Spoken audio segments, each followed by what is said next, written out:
Greetings YouTube viewers and welcome to another video on the Ian Bullock channel. It's Monday, March the 28th, 2022 and I'm recording this video from the centre of Norwich in the area where we live here in Norfolk in East Anglia in the United Kingdom. And the purpose of today's video is just to talk in a little bit more detail about my car, my lovely Fiat 500L, which has appeared in previous videos, but today it's the sole focus of the video. So this is the Fiat 500L, and I'm hoping the first thing that you'll notice about this car is it comes in this very distinctive and quite unusual shade of colour, which is called officially Jazz Turquoise. Now, I don't think that Fiat produced that many Fiat 500Ls in this particular shade, certainly here in the UK. I've had this car now for well over 2 years and I've seen maybe 2 or 3 of them go past me. And in the first year I owned this car, I didn't actually see any of them at all driving around. So yeah, an unusual colour, Jazz Turquoise, very distinctive and sort of stands out in a crowd. I'm not really one for boring coloured cars. But I really like this, and it gets a lot of compliments. You don't see that many of them around, you don't see that many of them for sale, and it's just a kind of quirky, fun car, and just kind of makes me smile every time I look at it, really. I like the shaping of the Fiat 500L, and the colour I think really complements that. So yeah, lovely car, and it gets a lot of comments when I drive around in it. So what we have here is a 5-door front-engined diesel-powered sort of super mini MPV family car. It's got quite a lot of internal space because of the way that you can configure the boot and the back seats. So yeah, quite a spacious family car. And as I said to you before, it's just got this nice sort of boxy, big, open look about it. The windows offer loads and loads of viewing space. It's kind of almost panoramic all the way round, and it also has a sunroof. And when Fiat released this, it was kind of the latest in their series of Fiat 500s, really. I think the original Fiat 500 was a 1957, the original sort of little Fiat 500. Then of course they released a modern version of that, and then they released this one, but they called it the 500L because L apparently means large. A lot of people say it means long, but I think it's called the Fiat 500 Large. And interestingly, the design team behind the Fiat 500L said that it sort of drew its design inspiration from a modernist concrete built house that was constructed in the late 1920s, early 1930s on the outskirts of Paris, called Villa Savoye, I think that's how you pronounce it, designed by the Swiss architect Le Corbusier. And I'll show you a little picture of that later on in this video, but I think the idea was that it had the kind of base, which would be the doors in this case, and then the middle, which would be the windows, and then the sunroof at the top. And if I show you a picture of that concrete modernist style, very unusual piece of sort of late 1920s architecture, you'll see that there is a little bit of that reflected in the design of this particular car. So imagine turning a building into a car. Well, here it is. This is Villa Savoye in France, now owned by the French state and with UNESCO heritage status. This house was built entirely in concrete as a country retreat for the Savoye family, and is supposed to have been one of the influences for the Fiat 500L. Sure enough, it's boxy and wide. It has those windows wrapped around the centre. If you put wheels on it, would it look like a Fiat 500L? Who knows? Interestingly, when Fiat released the Fiat 500L in 2012, they published a 96-page multi-language booklet setting out all the different design influences that went into the car and how the design came about. And here it is, the car itself. Does that look like Villa Savoye? Who knows? It's anyone's guess. This car has been described as awkwardly styled and a Marmite car. You either love it or hate it. It's also been described as retro styled. But I think the styling probably owes a little bit more to the car that's coming up now, which is the Fiat Multipla 600 from the 1950s. And as you can see, this one even comes in jazz turquoise, that distinctive colour. But look at the windows, look at the shape. I think that says far more about the Fiat 500L than maybe Villa Savoye. The word Multipla was a name that was actually later given to this car, which was another really, really unusual design from Fiat and was quite controversial at the time, the Fiat Multipla people carrier, which my son always used to call the double-decker car because it's got a kind of top car built onto the bottom of another car. So we'll just get into my car, the Fiat 500L, and you can have a little look at the inside of it. It's a little bit doggy, this car, because I have my dog in it most days, so it's all sort of a bit, tends to get a bit grubby. But as you can see, there's a lot of glass in this car, so a really nice, safe and helpful viewing area from the driving position. You get, as I said before, you get a kind of panoramic view around with not that many things blocking your view when you're driving along, which is very useful. So I've just opened up the bonnet and got the engine running just to show you this. It's 1.3, I believe, 1.3 diesel engine. And I don't open it up very much, actually. I'm not much of a car person. But the mechanic looks at all this when it's serviced, but it seems to run pretty well on the whole. I think I'm getting about 53 miles to the gallon, which I suppose isn't too bad given the fact that petrol and diesel prices have really gone up recently here in March 2022 due to the conflict in Ukraine and other global issues. So yeah, this is the little engine.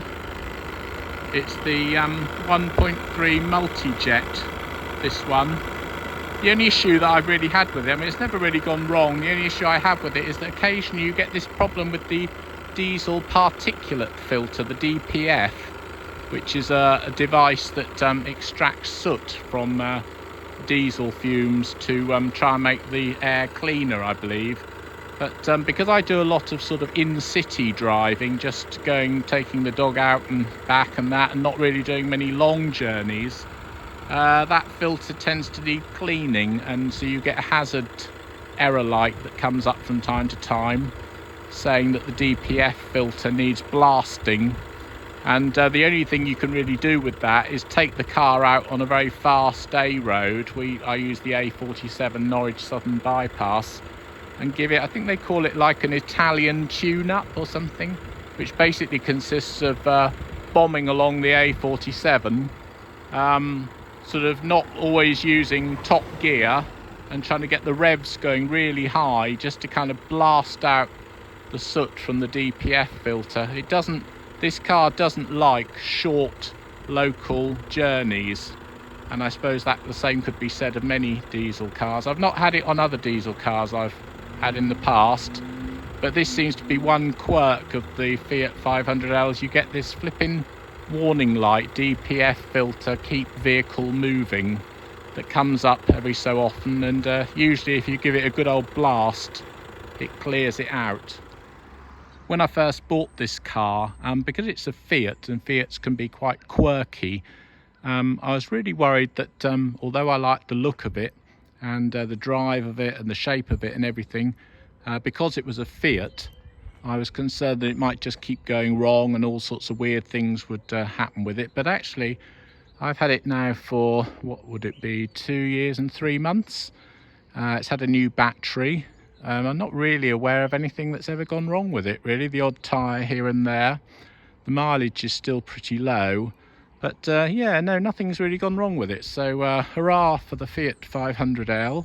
Just going to show you something that I think is quite good fun in here, which you may not have seen before. This has to be seen to be believed, this. So basically this is the roof of the car, and I'm just going to show you if I can get the right angle. There's a little button up here that you press and you'll see what happens.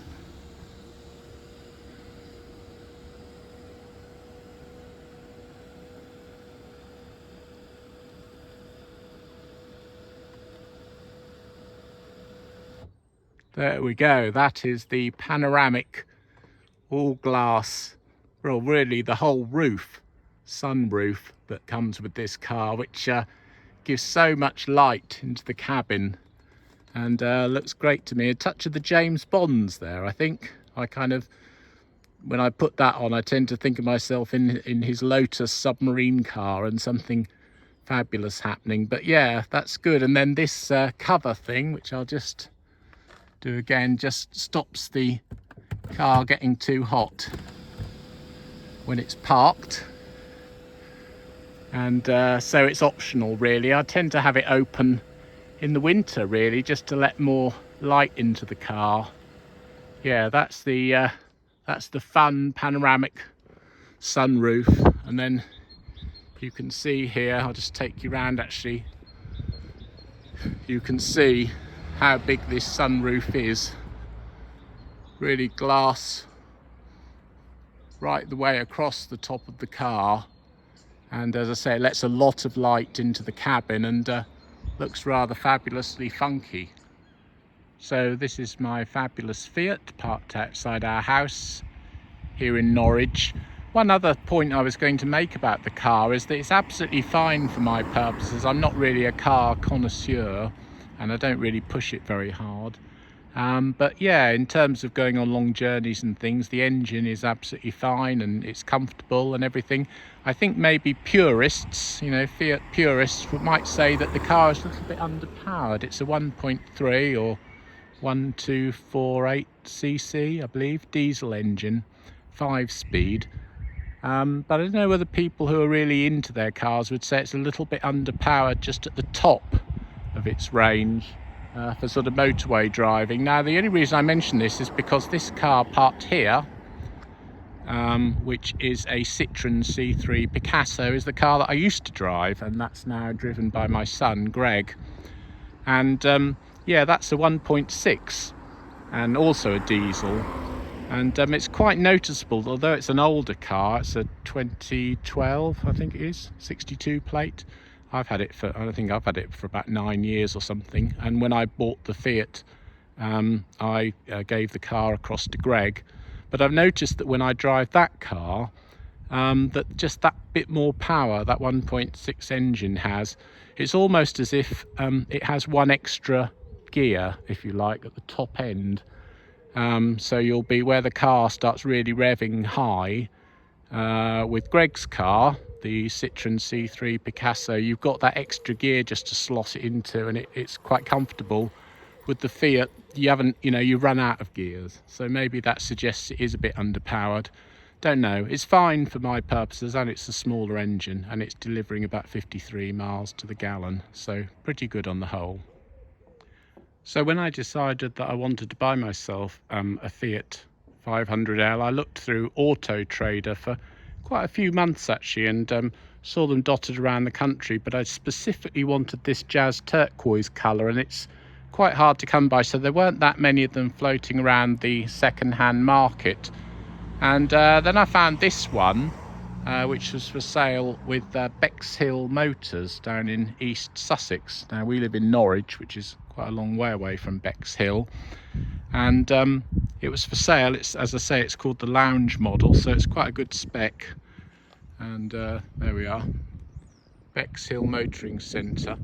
Yeah, so I saw it for sale, and one of the things that I really liked about it, apart from the colour of course, is that it was, I think at the time it was 4 years old. So this car is an October 2015 model. I think it's a 65 plate if it didn't have my number plate on it. So it's October 2015, and at the time it was kind of almost Christmas 2019. And so the car was 4 years old, but amazingly it had only done just under 12,000 miles. Now, I think the reason for that is because the car had been used by a lady as her motability car. A disabled lady had used it as a motability car, and I don't think it was really used very much. So yeah, just under 12,000 miles for a 4-year-old car was pretty good. So I really had to have it, and in the end, of course, I ended up buying it. And at the moment, it's done just under 30,000 miles. And so what is it now? It's 6 years old, I think. Yeah, I think it'll be 7 years old. That's right, 7 years old in October. So it's 6.5 years old, and it's done 29,000 something miles. So yeah, it's probably why not that much has gone wrong with it, really, because it hasn't been used that heavily, and I'm pretty sort of calm when driving it. I don't thrash it, so it's done really very well. So the Fiat 500L was launched at the Geneva Motor Show in 2012, and it's now March 2022, and actually the model has gone out of production as far as I know. They're not making them anymore. But when it was launched, it had obviously this quite distinctive shape. A lot of glass here. I think this is called the greenhouse. I think it's called a tall greenhouse. This sort of real wraparound of glass all the way round, with not that many pillars to block visibility. And I'd never actually even heard of Fiat 500Ls actually until about, I suppose, early 2019, and we were in Cromer in Norfolk, and I saw one parked behind the church in Cromer, and it was in this jazz turquoise colour, and it totally caught my eye and my imagination, and I decided that my next car would be one of these. And I'm afraid I'm one of those chaps who is very easily taken by the colour and the shape of things. I don't know a lot about the technical specs, but if I like the look of something, I like the look of it, and that's what usually leads me to make my buying decisions when it comes to cars. They've all really tended to be quite bright colours and interesting shapes, and that's the way I do things. So rightly or wrongly, but yeah, I decided I had to have one, and then I bought one later in 2019. So actually my connection with the famous Italian car brand Fiat goes back something like 50 years to when I was growing up in the seaside town of Gorleston-on-Sea near Great Yarmouth, here in Norfolk on the east coast of East Anglia. And back in the day there, we lived in a house at number 37 Avondale Road, which is in the picture here. And just round the corner during my childhood, back in the 1970s, there was a garage in Victoria Road near Springfield Road, which now looks like this. But back in the day, in the 1970s, it was actually a Fiat dealer called, I think, Gorleston Garage. The salesman there was called Lionel Bone, and the chief mechanic was called John Sykes. And during the 1970s, they persuaded my dad to have 3 Fiats on the trot. And I suppose those are the cars I remember most from my childhood, really. They were a 128, followed by a 124, followed by another Fiat 128. The first one was in a sort of dark blue colour, and I seem to remember it had red seats. This isn't a very good photograph, but the car would have looked a little bit like this back in the very early 1970s. He then traded that in, and my dad bought himself another Fiat, which was in this colour called autumn green, which I suppose just goes to show that even back in the 1970s, Fiat had a really interesting palette of colours for their cars, which they've maintained even to this day.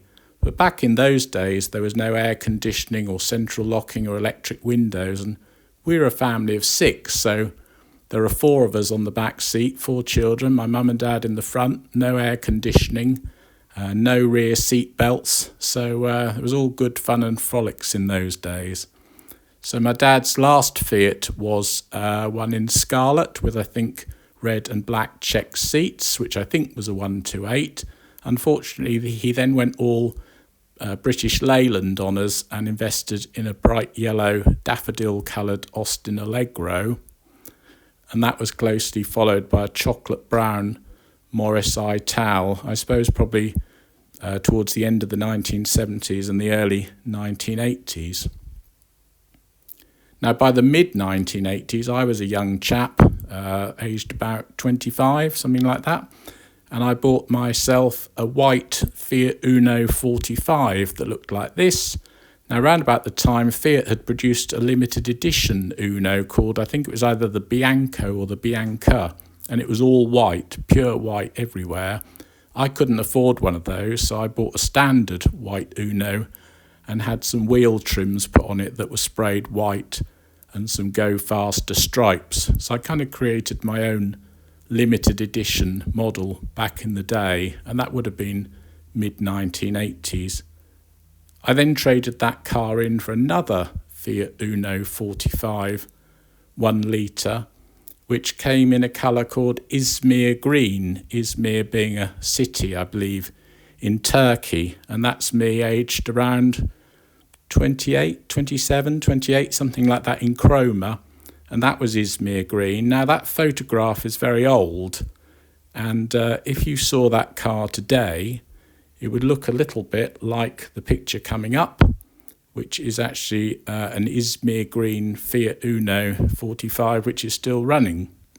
Now, the interesting thing about this photograph is it just shows that that's a little bit like Jazz Turquoise. So back in the day, that would have been a really vibrant looking car, but the photograph that I took doesn't really do it justice. So this was me posing with my Izmir Green Fiat Uno 45 back in the late 1980s. That was a nice little car, but unfortunately it leaked and it was always full of water. All the carpets were always full of water, and it was a problem that I never cured. It used to smell a little bit like a swamp on very hot days, and always had water all over the carpets and condensation everywhere. So fast forward 30 years from sort of 28 to 58, and here I am leaning against another Fiat with my hand on my hip and my legs crossed, aged not in my late 20s but in my late 50s. And this is my current car with the old HX65 number plate on it before I replaced it.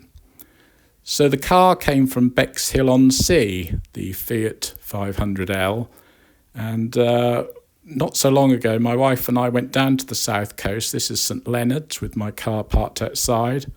We went down for a little break on the south coast, and we decided about a year and a half after I'd bought the car to go back to Bexhill Motoring Centre and say hello to Dan, the salesman, Dan the man.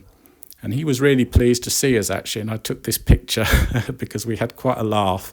As soon as I pulled onto the forecourt of the car dealership, he knew exactly who I was, because I don't know whether he'd even never sold another Jazz Turquoise Fiat 500L after me. So yes, it's a lovely car. I'm still struggling at the minute to work out whether or not Fiat is making the 500L. It's been produced since 2012 at a factory about 70 miles south of Belgrade in Serbia, the former Yugoslavian country.